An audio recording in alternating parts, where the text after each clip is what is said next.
আসসালামু আলাইকুম রহমতুল্লাহ। Simple education বিডির পক্ষ থেকে জানাই আন্তরিক অভিনন্দন। গত পর্বে আমরা 4.1-এর ক নম্বর অঙ্কের সমাধান করেছিলাম। এখন আমরা করব 4.1-এর খ নম্বর অঙ্কের সমাধান।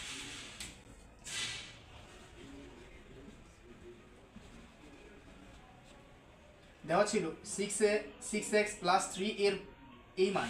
এখন এর বর্গ করব, যার ফলে বলেছিলাম গত পর্বে যাকে বর্গ করতে বলে সেই সংখ্যা উঠানোর পরে আমরা একটা ব্র্যাকেট দিয়ে স্কোয়ার দিব।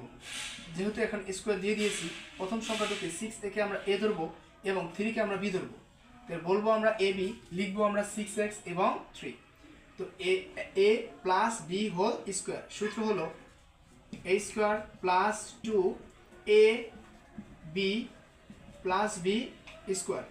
6 উপর স্কোয়ার করলে 6 6 36, এক্সের উপর বললে এক্স স্কোয়ার প্লাস 6 দুগুণে 12, 3 12 36 আমাদের এক্স, এই প্লাসের প্লাস, এখানে 3 উপর স্কোয়ার 3 3 9, এখানে আমাদের আনসার।